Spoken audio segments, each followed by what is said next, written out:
Hello നമസ്കാരം. PSCക്ക് ഒരുപാട് interest ഉള്ള ഒരു ഏരിയയാണ് ഡിസീസസ്. അത് പല ഭാഗങ്ങളെയും ബാധിക്കുന്ന അസുഖങ്ങളെ പറ്റി PSC പല തവണയായിട്ട് ക്വസ്റ്റ്യൻ ചോദിച്ചിട്ടുണ്ട്. എന്നാൽ നമ്മുടെ റെസ്പിറേറ്ററി സിസ്റ്റവുമായിട്ട് ലിങ്ക്ഡ് ആയിട്ടുള്ള ചില അസുഖങ്ങൾ അതിനെപ്പറ്റിയും PSC പല തവണ ചോദിച്ചിട്ടുണ്ട്. ഏതൊക്കെയാണ് ആ രോഗങ്ങൾ അല്ലെങ്കിൽ ഏതൊക്കെ അസുഖങ്ങളാണ് നമ്മൾ റെസ്പിറേറ്ററി സിസ്റ്റവുമായിട്ട് ബന്ധപ്പെട്ട് അറിഞ്ഞിരിക്കേണ്ടത് എന്ന് നമുക്കൊന്ന് നോക്കാം.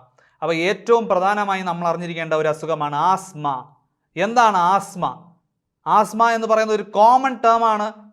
എന്താണ് അസുഖം എന്ന് ചോദിച്ചാൽ അത് നമ്മുടെ ബ്രോങ്കിയോൾസ് എന്നൊക്കെ പറയുന്ന ചില എയർവേസ് അതിനെ നാരോഡ് ആയിട്ട് കാണുന്ന ഒരവസ്ഥ.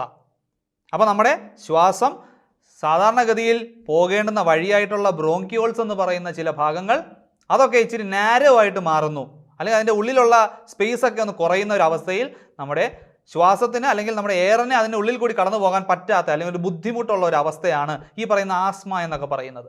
അപ്പോൾ ആസ്മയുടെ ഒരു ടിപ്പിക്കൽ സിംറ്റം എന്ന് പറയുന്നത് വീസിംഗ് ആണ്, ശ്വാസം മുട്ടൽ. ഒരേ സമയം ഒരു ക്ലാസ് റൂമിൻ്റെയും ഒരു മികച്ച PSC റാങ്ക് ഫീൽഡിൻ്റെയും ഗുണം തരുന്ന ചരിത്രത്തിലെ ആദ്യത്തെ ഓൺലൈൻ PSC ആപ്ലിക്കേഷൻ. അപ്പോൾ സാധാരണ നമ്മൾ കാണുന്ന ശ്വാസം മുട്ടൽ എന്ന് പറയുന്ന ആസ്മയല്ല.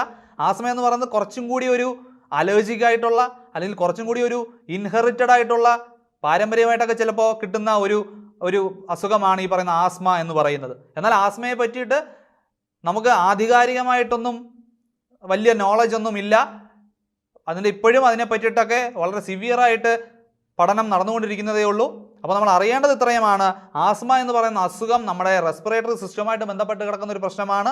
നമ്മുടെ എയർവേസിനെ നാരോഡായിട്ട് കാണുന്ന ഒരു പ്രശ്നമാണ് ആസ്മ.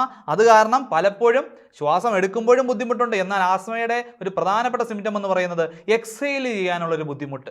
അപ്പോൾ ശ്വാസം പുറത്തേക്ക് വിടാനുള്ള ഒരു ബുദ്ധിമുട്ട്, അതിനെയാണ് നമ്മൾ സാധാരണ ആസ്മ എന്ന് പറയുന്നത്. അപ്പോൾ അതുമാത്രമല്ല, ആസ്മയുടെ മറ്റൊരു പ്രധാനപ്പെട്ട സിംറ്റം എന്ന് പറയുന്നത് ആസ്മാറ്റിക് അറ്റാക്ക് എന്ന് പറയുന്ന ചില പ്രശ്നങ്ങൾ ഇടയ്ക്കിടയ്ക്ക് വരും. അപ്പോൾ ആസ്മാറ്റിക് അറ്റാക്ക് എന്ന് പറയുന്നത് പെട്ടെന്ന് നമ്മൾ എന്തെങ്കിലും ഒരു ഇമോഷണലി അല്ലെങ്കിൽ ഒരു ഫിസിക്കലി സ്ട്രെയിൻ എടുക്കുന്ന സമയത്ത് ഈ പറയുന്ന ശ്വാസം കിട്ടാതെ ഒരവസ്ഥ വരും. അതിനാണ് നമ്മൾ ആസ്മ അറ്റാക്ക് അല്ലെങ്കിൽ ആസ്മാറ്റിക് അറ്റാക്ക് എന്നൊക്കെ പറയുന്നത്. ആ സമയത്ത് നമ്മൾ ഇൻഹേലേഴ്സ് ഒക്കെ യൂസ് ചെയ്യുന്നുണ്ട് അതിനെ ഒന്ന് ശാന്തമാക്കാൻ വേണ്ടിയിട്ട്. അപ്പോൾ അത്തരത്തിലുള്ള ഒരു അസുഖമാണ് ആസ്മ എന്ന് പറയുന്നത്. പ്രധാനമായും നമ്മുടെ എയർവേസ് നാരോഡായിട്ട് കാണുന്ന ഒരു അവസ്ഥയാണ് ഈ പറയുന്ന ആസ്മ എന്ന് പറയുന്നത്.